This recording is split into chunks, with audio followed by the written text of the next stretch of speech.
2 October 2023 रोजी नांदेडच्या जिल्हा रुग्णालयामध्ये 24 तासामध्ये जवळपास 31 रुग्णांचे मृत्यू झाले. यामध्ये नवजात बालकांचाही समावेश होता. आणि त्यामुळे महाराष्ट्रातली आणि नंतर अशाच घटना आपल्याला ठाण्यामध्येही घडल्या, ठाण्याच्या जिल्हा रुग्णालयात घडल्या, त्यानंतर छत्रपती संभाजीनगर व औरंगाबादच्या जिल्हा रुग्णालयातही घडल्या. आणि त्यामुळे आपल्या राज्यातल्या एकंदर आरोग्य यंत्रणेचे 3 तेरा वाजलेले आहेत ही गोष्ट स्पष्ट झाली. त्यानंतर आता पुन्हा त्यांनी घोषणा केल्याच आहेत मुख्यमंत्र्यांनी की आम्ही याव करू त्याव करू, त्याची आपण चर्चा करूच.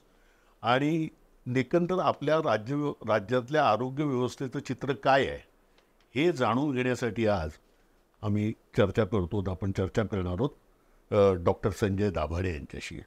डॉक्टर संजय दाभाडे हे स्वतः प्रॅक्टिसिंग डॉक्टर आहेतच आणि त्याबरोबर जन आरोग्य मंच या संघटनेचे कार्यकर्तेही आहेत. डॉक्टर दाभाडे, आपलं या चर्चेमध्ये स्वागत आहे. माझा पहिला प्रश्नच म्हणजे आहे की ठाणे, औरंगाबाद किंवा छत्रपती संभाजीनगर आणि दुसरं म्हणजे नांदेड इथे ज्या घटना घडल्या आणि त्याच्यामधून आपल्याला सार्वजनिक आरोग्य यंत्रणेचं जे चित्र दिसतं त्याच्याबद्दल म्हणजे तुम्ही काय भाष्य कराल? प्रामुख्याने महाराष्ट्रात आपण जर बघितलं तर पहिला एक गोंधळ जो आहे तो दुरुस्त केला पाहिजे की महाराष्ट्रामध्ये आरोग्य मंत्रालय एक वेगळं मंत्रालय, स्वतंत्र मंत्रालय आहे आणि त्याची एक स्वतंत्र प्रशासकीय व्यवस्था आहे. त्याचे मंत्री वेगळे आहेत. तानाजी सावंत हे आरोग्यमंत्री आहेत.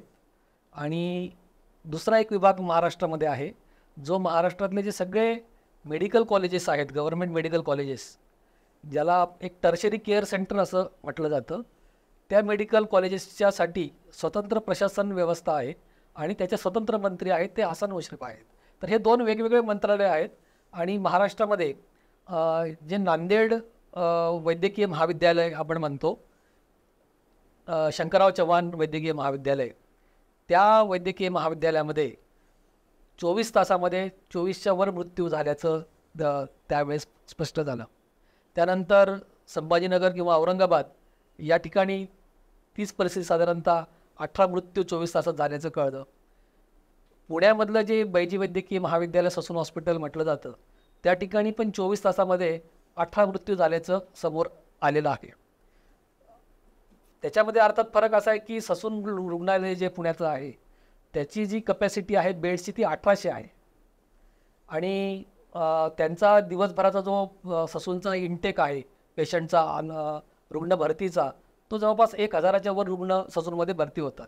तर त्याच्यामुळे एकंदरीत बघता हे जे सगळं चित्र आहे, मृत्यूचं जे प्रमाण आहे, विशेषतः नांदेड आणि संभाजीनगर याच्यामध्ये आपल्याला जे दिसलं ते निश्चितच अतिशय दुःखद आहे, वेदनादायक आहे. आणि शासनाच्या दृष्टिकोनातून जर विचार केला, शासनाचा जो एकूण बेजबाबदारपणा आपल्याला या निमित्ताने अधोरेखित झाला, त्याच्यामुळे तो एका अर्थाने संतापजनक असा प्रकार महाराष्ट्रामध्ये या सरकारी वैद्यकीय महाविद्यालयांमध्ये किंवा हॉस्पिटल्समध्ये घडलेला आहे. आणि त्याच्यानंतर आत्ताची जी परिस्थिती आहे की त्याच्यानंतर शासन खडबडून जागं झालं असं दाखवण्याचा प्रयत्न करत आहे.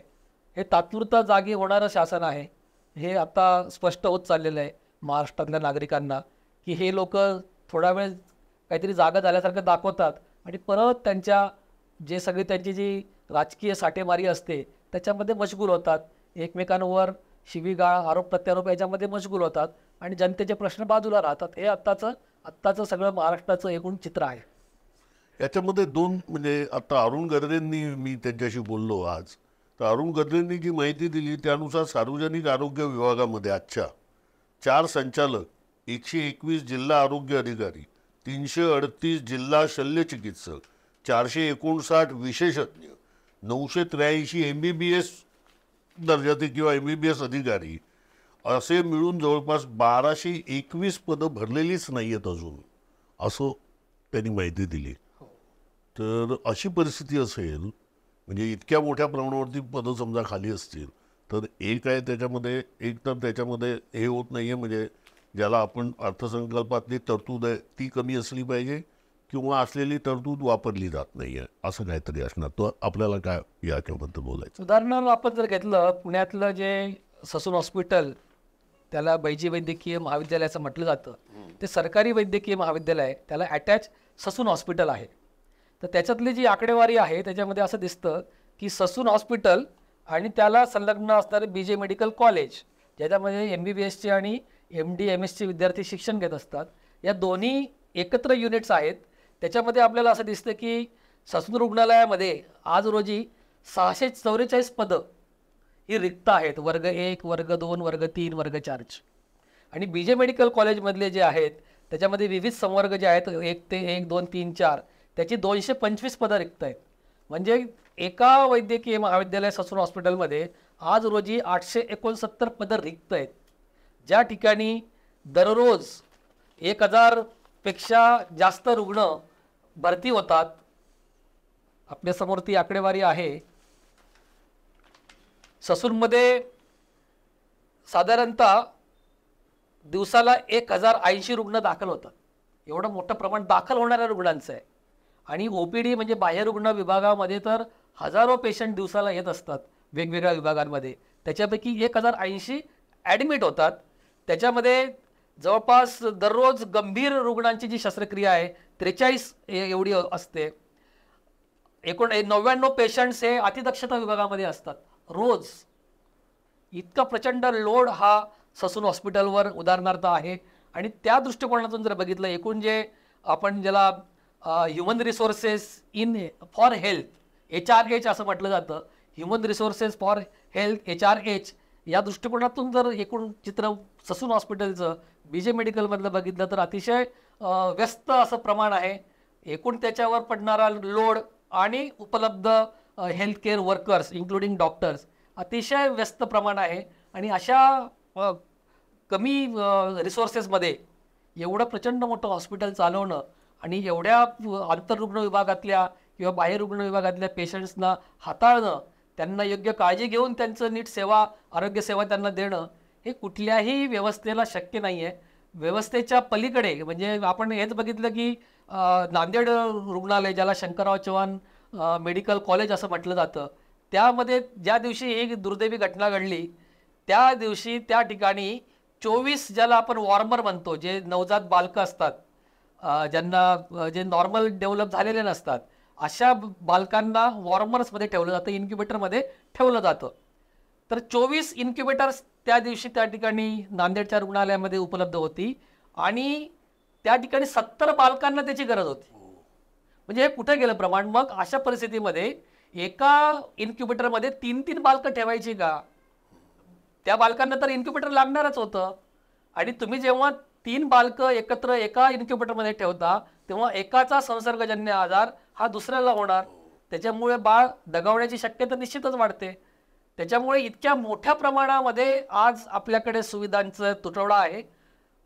हेल्थकेअर वर्कर्सचा म्हणजे आरोग्य सेवेतल्या मनुष्यबळाचा प्रचंड तुटवडा आहे. आपल्याला नांदेडमध्येच आपण बघितलं की त्यांची कपॅसिटी जी आहे बेड्सची 500 आहे. 500 बेड्स आहेत आंतररुग्ण विभागाचे. जेव्हा ही घटना घडली तेव्हा 1200च्या वर पेशंट्स त्या ठिकाणी आपल्याला दिसतात.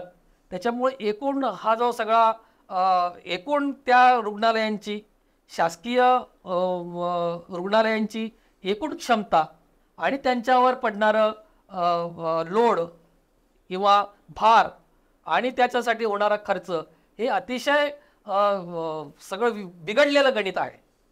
आणि याची संपूर्ण जबाबदारी जी आहे इथल्या राज्यकर्त्यांची आहे. ते नाकारू शकत नाहीत. नाही, राज्यकर्त्यांची तर आहेच. आणि आपले राज्यकर्ते बघितलं म्हणजे आपले आरोग्यमंत्री तानाजी सावंत हे मागच्या वेळेला एक असं झालं की हाफकिनकडनं औषधांचा पुरवठा झाला नाही अशी जेव्हा चर्चा होती तेव्हा तानाजी सावंत तर असं म्हणाले होते की हा हाफकिन नावाचा कोण माणूस आहे त्याचा शोध घेतला पाहिजे. म्हणजे इतके आपल्याकडे जे राज्यकर्ते म्हणायचं तर आरोग्यमंत्रीच इतका अज्ञानी आहे खरं सांगायचं झालं तर. एवढ्या अज्ञानी आरोग्यमंत्र्याकडनं अशी अपेक्षा करणे जरा हे आहे. पण सध्या तरी आपण धोरणांकडे चर्चा करूया.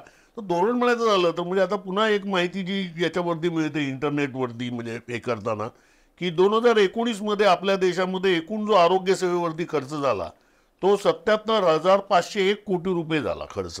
आणि त्यातला सरकारचा खर्च हा केवळ 20,606 कोटी रुपये आहे. म्हणजे सामान्य माणसाच्या खिशातून म्हणजे आउट ऑफ पॉकेट एक्सपेन्सेस हे जवळपास 73% खर्च म्हणजे 56,895 कोटी रुपये खर्च हा प्रत्येकाने आपापल्या खिशात रुग्णाने आपापल्या खिशातनं केलेला आहे. हे काहीतरी विचित्र आहे. म्हणजे अमेरिका सारख्या देशात किंवा थायलंड सारख्या देशात मला हे सांगत होते अरुण गद्रे की हे प्रमाण जे आउट ऑफ पॉकेट एक्सपेन्सेस रुग्णाने आपल्या खिशातनं केलेला खर्च हा केवळ 10% असतो आणि भारतामध्ये हा खर्च जवळपास 73% आहे. ही काय म्हणजे हे असं का होतं आपल्याकडे? जी वस्तुस्थिती अशी आहे की एकूण जी आरोग्य व्यवस्था आहे, सार्वजनिक आरोग्य व्यवस्था आपण ज्याला म्हणतो पब्लिक हेल्थ केअर आणि प्रायव्हेट हेल्थ केअर सेक्टर, असे दोन वेगवेगळे सेक्टर्स आपण साधारणपणे त्याच्यामध्ये फरक करतो. पब्लिक हेल्थ किंवा सर्वसामान्य आरोग्य यंत्रणा जी आहे त्याच्यावरचा जो खर्च आहे तो शासन व्यवस्थेने किती करावा, एकूण जे सकल घरेलू उत्पन्न जे असतं, ग्रॉस डोमेस्टिक आपण प्रॉडक्ट म्हणतो, जीडीपीच्या किती टक्के खर्च हा आरोग्यावर, सार्वजनिक आरोग्यावर खर्च केला पाहिजे, तरतूद केली पाहिजे, असे जे मानांकन आहे वर्ल्ड हेल्थ ऑर्गनायझेशन जागतिक आरोग्य संघटनेच्या जे रिकमेंडेशन्स आहेत, शिफारशी आहेत, त्याप्रमाणे साधारणतः कमीत कमी म्हणतोय कमीत कमी 4% असला पाहिजे. परंतु महाराष्ट्राचं आपलं देशभराची जी आरोग्य व्यवस्था आहे, सार्वजनिक आरोग्य व्यवस्था, त्याची जबाबदारी जी आहे, आपल्याला माहिती की आरोग्य हा विषय संविधानामध्ये सामायिक सूचीमध्ये, समवर्ती सूचीमध्ये आहे, केंद्राच्या पण आणि राज्याच्या पण सूचीमध्ये आहे, कन्करंट लिस्टमध्ये आहे. त्याच्यामुळे याचा जो खर्च असतो आरोग्यावरचा, काही प्रमाणामध्ये केंद्र त्याची जबाबदारी उचलतं, काही प्रमाणामध्ये राज्य त्याची जबाबदारी उचलतं. साधारणतः 30% केंद्र सरकार आणि 70% हा राज्य सरकार त्याचा भार उचलत असतो.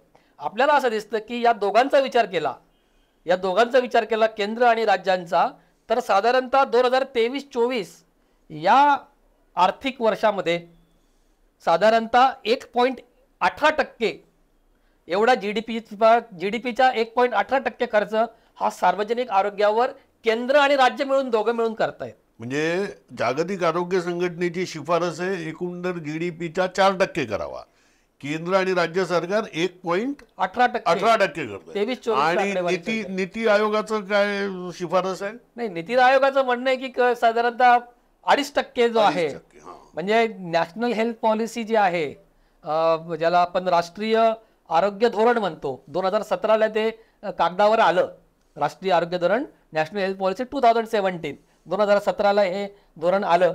आणि त्या धोरणामध्ये अशी ग्वाही मोदी सरकारने, केंद्रातल्या मोदी सरकारने दिली होती की हा जो एकूण याच्या आरोग्यावरचा जो खर्च आहे, सार्वजनिक आरोग्यावरचा खर्च, आम्ही 2025 पर्यंत हा खर्च आम्ही, ही जी तरतूद आहे, जीडीपीच्या 2.5% नेऊ, 2.5% वर नेऊ, असं त्यांनी आश्वासन दिलेलं आहे, ग्वाही दिलेली आहे. परंतु आपण आता हे 2023 आता संपण्यात आलेलं आहे आणि तेव्हा आपण बघतोय की 1.8%, त्याच्यामुळे 1.18%, त्याच्यामुळे आपल्याला जवळपास दुपटीने खर्च वाढवायला लागणार आहे.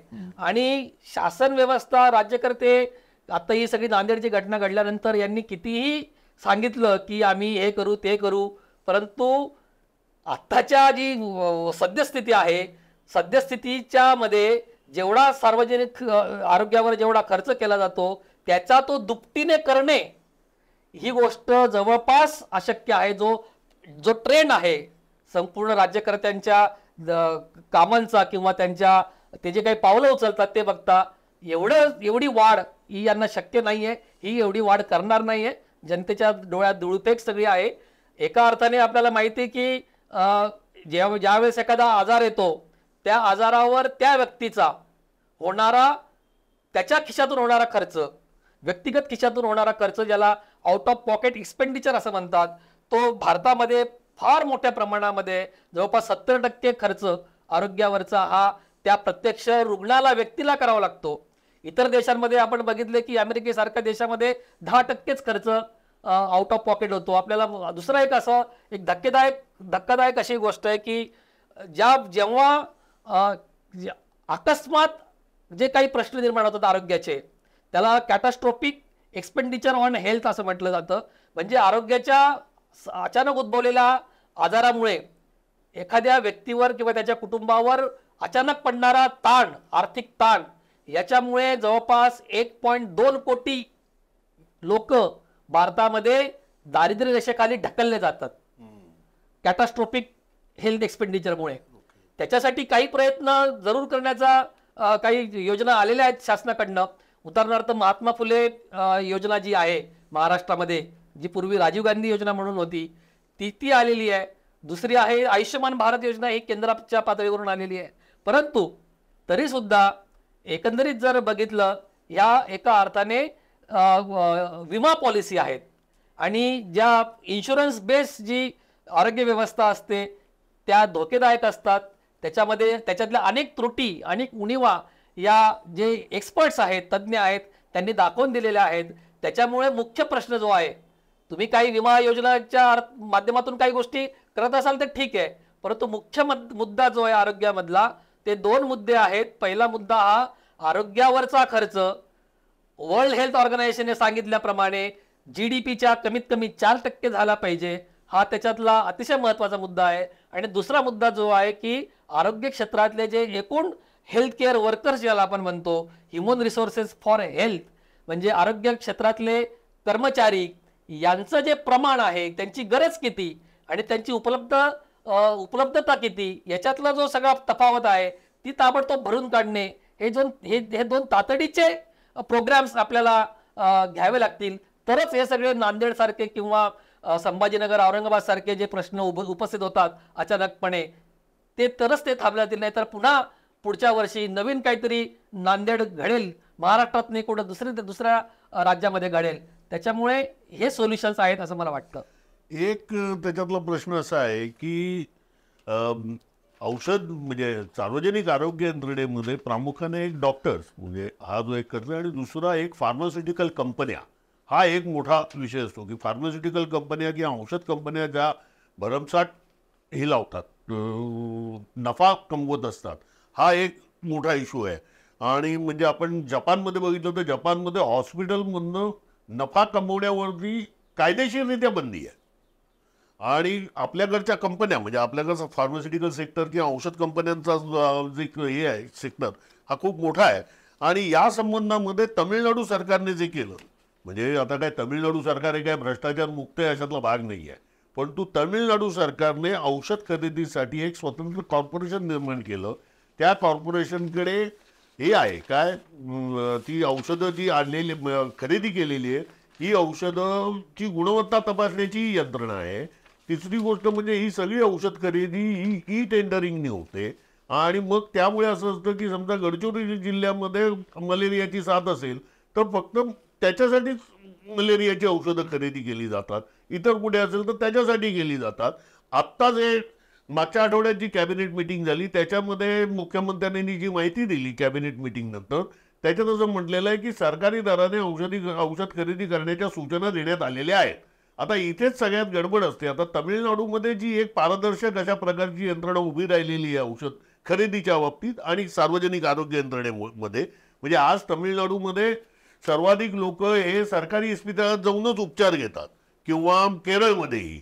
मग अशा प्रकारची यंत्रणा आपल्याकडे का नाही? आपण समजा स्वतःला एवढे प्रोग्रेसिव्ह म्हणत असतो तर. पहिल्यांदा तुम्ही ज्या मुद्द्याने सुरुवात केली ती औषध कंपन्या आणि त्यांची नफेखोरी, हा अतिशय तसा एका अर्थाने संपूर्ण देशाच्या आरोग्य व्यवस्थेला आणि जनतेला भेडसावणारा असा अतिशय प्रायोरिटीचा मुद्दा आहे. खरं तर माझं त्या विषयावर PhD झालेलं आहे.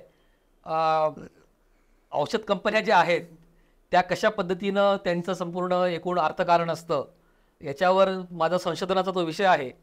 त्या निमित्ताने मी सांगतो की औषध कंपन्या ज्या आहेत त्यांचं जे प्रॉडक्ट येतं, त्यांचं जे औषध येतं बाजारामध्ये, ते आणण्यासाठी जे रिसर्च अँड डेव्हलपमेंट असतं, म्हणजे संशोधन आणि त्याचा विकास करण्याची जी असते प्रक्रिया, त्याच्यापेक्षा जो खर्च आहे, म्हणजे संशोधनासाठी, औषधाच्या संशोधनासाठी आणि विकासासाठी येणारा जो खर्च आहे त्याचा जर विचार केला तर प्रत्यक्ष जाहिरातबाजीसाठी औषधाच्या मार्केटिंगसाठी ह्या कंपन्या मोठ्या प्रमाणात खर्च करतात हे समोर आलेलं चित्र आहे. त्याच्यामुळे एकंदरीत कशा पद्धतीने पुशिंग द पिल्स म्हणजे औषधं ज्याला म्हणतो की फार्मास्युटिकल इंडस्ट्रीचे जे संपूर्ण गैरकारभार आहे त्याच्यातला एक संपूर्ण आरोग्य व्यवस्था पोखरणारी जी एक यंत्रणा आहे त्याच्याबद्दल बऱ्याच संशोधन झालेलं आहे. बॅड फार्मासारखं अतिशय प्रसिद्ध पुस्तक त्यांच्या गैरप्रकारांविषयी समोर आलेलं आहे. तर हे एक स्वतंत्र अर्थकारण आहे, त्याच्यातला भ्रष्टाचार आणि सगळे अनेक व्यवस्था त्याच्यामध्ये आहेत, तो स्वतंत्र विषय आहे. परंतु हे जर सगळं लक्षात घेतलं तर कोणती राज्य शासन व्यवस्था असेल त्यांनी या सगळ्या गोष्टी लक्षात घेऊन विशेषतः जे अत्यावश्यक औषधं असतात, म्हणजे जगभरामध्ये ही मान्यताप्राप्त संकल्पना आहे की एसेन्शियल मेडिसिन लिस्ट म्हणजे आवश्यक औषधांची यादी ही जागतिक आरोग्य संघटना बनवून देत असते. देश पातळीवर national list of essential medicine असते, म्हणजे देश पातळीवरची स्वतंत्र म्हणजे त्या देशातल्या नागरिकांच्या ज्या काही गरजा असतात. उदाहरणार्थ भारतामध्ये इतर विकसित राज्यांपेक्षा भारतामध्ये इन्फेक्टिव्ह डिसीजेस ज्याला म्हणतो, इन्फेक्शन्समुळे होणारे आजार यांचं प्रमाण जास्त आहे. त्याच्यामुळे त्या देशातली स्थानिक परिस्थिती लक्षात घेता त्या देशाने स्वतःची अत्यावश्यक औषधांची एक यादी बनवलेली असते, ती भारताने पण बनवलेली आहे. तर अशा पद्धतीच्या ज्या याद्या आहेत त्या नियमितपणे अद्ययावत होत असतात, त्यांचं अपडेट होत असतात आणि याच्या आधारावर ज्या औषधांची गरज असते आणि ते प्रामुख्याने जेनरिक मेडिसिन असतात. हा एक स्वतंत्र विषय की जेनरिक मेडिसिन आणि ब्रँडेड मेडिसिन. परंतु जेनरिक मेडिसिन या बहुतांश जे अत्यावश्यक औषधं आहेत ते जेनरिक मेडिसिनच्या यादीमध्ये येतात. आणि जर राज्य सरकारने किंवा देशाच्या सरकारने जर व्यवस्थित नियोजन केलं तर ही सगळी औषधं ही अतिशय योग्य आणि माफक दरामध्ये चांगल्या दर्जाची, म्हणजे दर्जामध्ये कोणतीही तडजोड न करता चांगल्या दर्जाची जेनेरिक मेडिसिन्स उपलब्ध करून देणं शक्य आहे.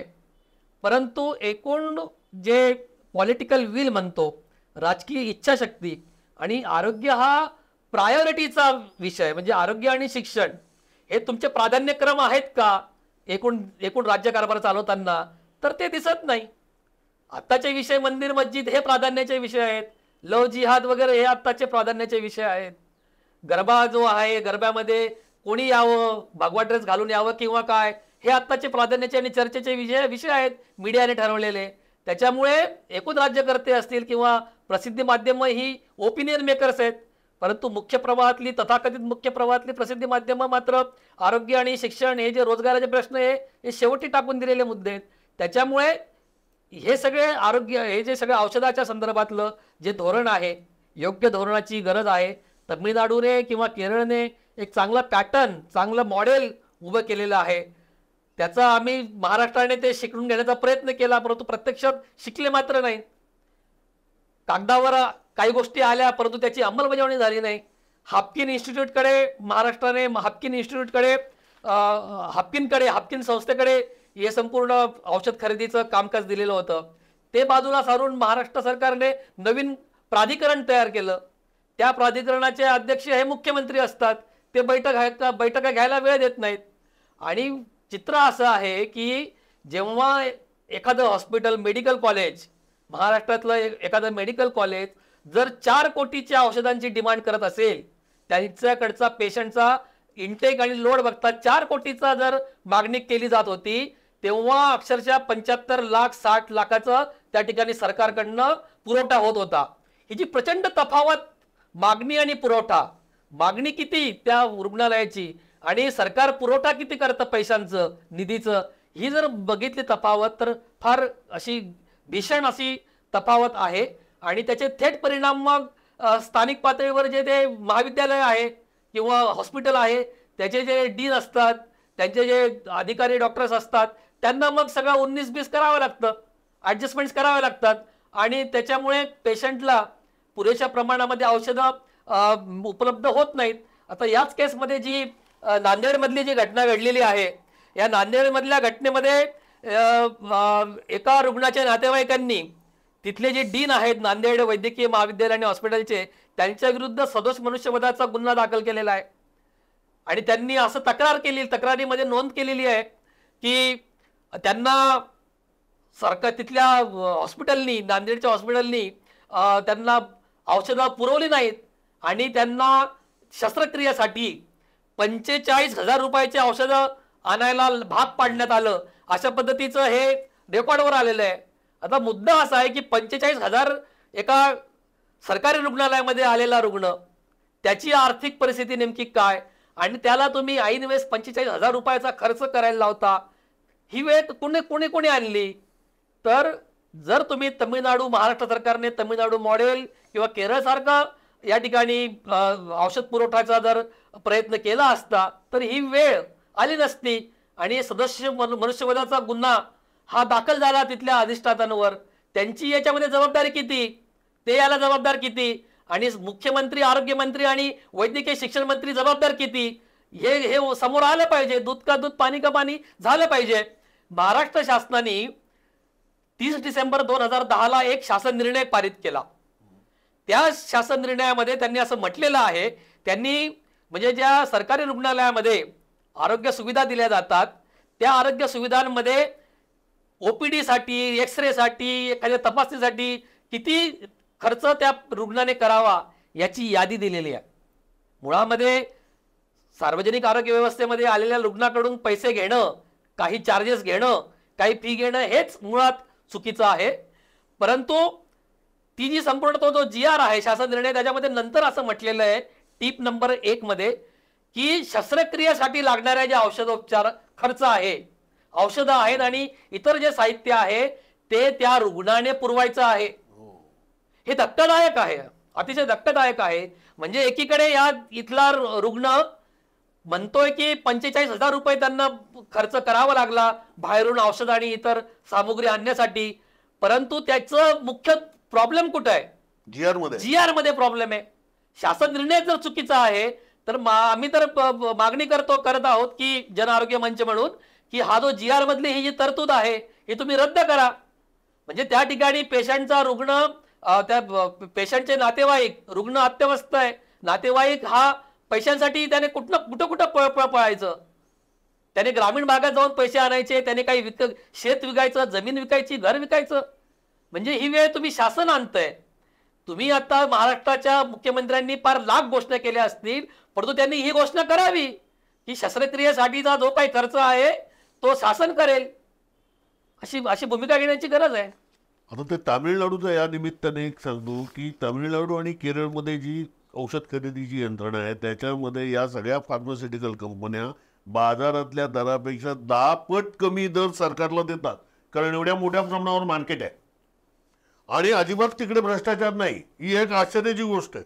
महाराष्ट्रातली आरोग्य यंत्रणा, म्हणजे मी काही काळ एड्स कंट्रोल सोसायटीचा, महाराष्ट्र एड्स कंट्रोल सोसायटीचा काय तो डेप्युटी डिरेक्टर होतो इन्फॉर्मेशन, एज्युकेशन अँड कम्युनिकेशनचा, आणि त्यावेळेला मी बघितलं, म्हणजे जवळ मी बघितलेलं आहे की किती मोठ्या प्रमाणावर भ्रष्टाचार खर्च औषध खरेदीमध्ये होतो आणि बाकीच्या या सगळ्या ह्याच्यात. आणि त्यावेळेला आम्ही म्हणजे हे केलं होतं. यापेक्षा ही जी गोष्ट आहे यांची केरळ आणि तमिळनाडू सरकारने ज्या प्रकारची पारदर्शी व्यवस्था आणलेली आहे, ही व्यवस्था आणायला खरं तर म्हणजे आता अजून आपल्याकडे, म्हणजे मागच्या आठवड्यात झालेल्या कॅबिनेटने असं म्हटलंय की 2035 साली आरोग्य विजन काय आहे ती आम्ही तयार करू. काय हे काय आहे? महाराष्ट्राची स्थापना होऊन किती वर्ष झाली, अजूनही यांचे आरोग्याचे विजन, म्हणजे विजन स्टेटमेंटच नाही आहे महाराष्ट्र सरकारला आणि धोरणही नाही आहे. तुमचं याच्याबद्दलचा काय अनुभव? म्हणजे चालेल, त्याला पॉलिसी पॅरालिसिस आपण असं म्हणायला हवं. धोरण लकवा. आरोग्य क्षेत्र हे धोरण लकव्याने जर्जर झालेलं आहे, एकूण महाराष्ट्राचं असेल किंवा देशभरातलं असेल. आणि त्याच्यामध्ये प्रामुख्याने मी मगाशी सांगितलं त्याप्रमाणे दोन्ही गोष्टी जबाबदार आहेत. एकतर शासन यंत्रणेला योग्य प्रमाणामध्ये आरोग्यासाठी निधी द्यायचा नाही आहे, आणि दुसरी गोष्ट ह्युमन रिसोर्सेस त्या ठिकाणी द्यायचे नाही आहेत. म्हणजे आरोग्य कर्मचारी वर्ग जो आहे तो त्या ठिकाणी द्यायचा नाही आहे. हे त्यांचं धोरण निश्चित झालेलं दिसतंय आणि त्याप्रमाणे संपूर्ण पावलं उचलताना दिसत आहेत. आपल्याला असंही दिसतंय की एका अर्थाने भारतातल्या सार्वजनिक आरोग्य व्यवस्थेचं किंवा राज्यातल्या सार्वजनिक आरोग्य व्यवस्थेचं खाजगीकरण करण्याचं षडयंत्र एका अर्थाने राज्यकर्त्यांनी भांडवलदारांच्या मदतीने आखलेलं आहे असं म्हणायला जागा आहे. आत्ताच आपण बघितलं की काही दिवसांपूर्वी महाबळेश्वर जवळच्या प्राथमिक आरोग्य केंद्राचं हस्तांतरण त्यांनी खाजगी क्षेत्राकडे देऊन टाकलेलं आहे. आत्ता 2018 साली महाराष्ट्र शासनाने, म्हणजे आत्ताचे जे महाराष्ट्राचे उपमुख्यमंत्री फडणवीस आहेत तेच तेव्हा मुख्यमंत्री होते, त्यांनी 24 जानेवारी 2018ला शासन निर्णय काढला होता की जे महाराष्ट्रातले सिव्हिल हॉस्पिटल्स आहेत, जिल्हा रुग्णालय, ते त्यांचं खाजगीकरण करायचं. पब्लिक प्रायव्हेट पार्टनरशिप, खाजगी सार्वजनिक भागीदारी या तथाकथित गोंडस नावाखाली सार्वजनिक जनतेच्या मालकीची आरोग्य व्यवस्था ही खाजगी क्षेत्राकडे, खाजगी व्यापारी आणि भांडवलदार वर्गाकडे हस्तांतरित करायची आणि रुग्णांचं, सामान्य जनतेचं आरोग्याचं जे सगळं काय आहे ते संपूर्ण त्या खाजगी व्यक्तींवर सोपवावं, कॉर्पोरेट सेक्टरकडे सोपवावं, अशा पद्धतीचा GR हा महाराष्ट्र शासनाने 24 जानेवारी 2018 रोजी काढला होता. त्याला विरोध झाला, काही प्रमाणात ते थांबलंय, परंतु मागच्या बॅकडोअरनी एका अर्थाने ही संपूर्ण यंत्रणा ते खाजगीकरणाच्या दिशेने घेऊन जाताना दिसत आहेत. महाराष्ट्राची सार्वजनिक सरकारी आरोग्य व्यवस्था असो किंवा देश पातळीवरची सार्वजनिक सरकारी आरोग्य व्यवस्था असो, ही या सगळ्या प्रश्नांनी व्यापलेली आहे आणि तिची नासाडी सुरू आहे. आणि असं म्हणता येईल की मी गेल्या आठवड्यामध्ये मी संभाजीनगरला, औरंगाबादला चाललो होतो गाडी ड्राईव्ह करताना. काही पॅच जो आहे रस्त्याचा तो सार्वजनिक बांधकाम विभागाच्या मालकीचा आहे आणि नंतर तो त्या रस्त्याची अवस्था अशी आलेली आहे की मला असं वाटलं की याच्यापेक्षा टोल भरलेला परवडला. म्हणजे मुद्दा असा आहे, मी सांगण्याचा मुद्दा असा आहे याच्यामध्ये की सरकार सार्वजनिक रुग्णालयांची व्यवस्था आणि अवस्था अशा पद्धतीने करून टाकते, इतकं कमजोर, इतकं मोडकळीस आणून टाकते की मग सरकार, मग जनतेनेच एकदा म्हणावं की बाबांनो याचं खाजगीकरण करा. अशा पद्धतीचं पावलं हे सरकार उचलताना दिसतंय. म्हणजे जनताच उद्या म्हणेल की नको बाबा, कशाला ससूनला जायचं. आता नांदेडमध्ये ज्या पद्धतीने नांदेडची घटना घडली, जर 24 तासामध्ये एवढे मृत्यू त्या ठिकाणी झाले तर कोणत्या रुग्णाला वाटेल की अशा हॉस्पिटलमध्ये जावं. म्हणजे एका अर्थाने तुम्ही रुग्णांची जी मानसिकता आहे त्या मानसिकता तुम्ही बिघडवलेली आहे.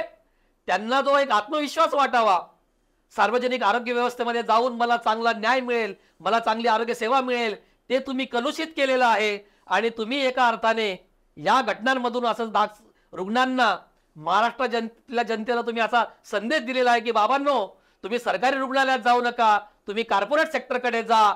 अशा पद्धतीने तुम्ही एका अर्थाने इशारा या ठिकाणी दिलेला आहे असं मला वाटतं. आत्ताच म्हणजे आपल्या डॉक्टर दाभाडेंनी आपल्या सार्वजनिक आरोग्य व्यवस्थेचं, त्याला असं म्हणायचं विच्छेदन, म्हणजे अधिक चांगला शब्द म्हणजे शवविच्छेदन केलेलं आहे. आणि ही जी सगळी म्हणजे जे काही नांदेडमध्ये घडलं वा छत्रपती संभाजीनगर किंवा औरंगाबादेत घडलं किंवा ठाणे किंवा ससूनमध्ये घडतं आहे, याच्यामधून हा जो आहे म्हणजे राज्य शासनाने केलेलं, त्यांनी वापरलेला शब्द षडयंत्र आहे की हे खाजगीकरण करावं, या दिशेनेच म्हणजे लोकांनी खाजगी रुग्णालयातच जावं या दिशेने राज्य सरकार प्रयत्न करताना दिसतंय. आणि त्यामुळेच मग मी सांगितलं त्याप्रमाणे एवढ्या मोठ्या प्रमाणावरती ती पदं रिकामी आहेत, त्याला आर्थिक तरतूद पुरेशी नाही आहे. जी वर्ल्ड हेल्थ ऑर्गनायझेशन असेल किंवा आपला नीती आयोग असेल, यांनी ज्या सूचना केलेल्या आहेत त्यानुसारही आपण आर्थिक तरतूद करत नाही आहोत. आणि त्यातही म्हणजे मी जेव्हा रॉयटर्समध्ये होतो तेव्हा म्हणजे त्यावेळेला मी United State Agency for International Development USAID नावाची ही संस्था आहे आणि यांच्या डायरेक्टर जनरलला मी 2007 साली भेटलो होतो. आणि तेव्हा मी त्यांना विचारलं की आता USAIDचं काम काय आहे, कारण USAID जेव्हा स्थापन झाली ती अशी होती, तेव्हा आपण अमेरिकेतनं गहू आपलं ते आयात करत होतो तेव्हा ती स्थापन झालेली होती. आणि त्यावेळेला आपण पैसे द्यायचो म्हणजे आपल्याकडे डॉलर्स नव्हते. 55-60ची गोष्ट आहे, आपल्याकडे डॉलर्स नव्हते, आपण रुपये देत होतो. ते रुपये घेऊन तिकडे काय करणार, म्हणून USAIDने इकडेच ते आपलं वाटप करायचं, दानधर्म करायचा आणि अमेरिकेची ही वाढवायची इमेज. याच्यासाठी ते खर्च करायचे. पण म्हटलं आता तर आम्ही अन्नधान्याबाबत स्वयंपूर्ण आहोत, आता तुमचं काय काम आहे इकडे. तेव्हा मला USAIDचा डायरेक्टर जनरल असं म्हणाला की आम्ही आता पोझिशनिंग चेंज केलेलं आहे.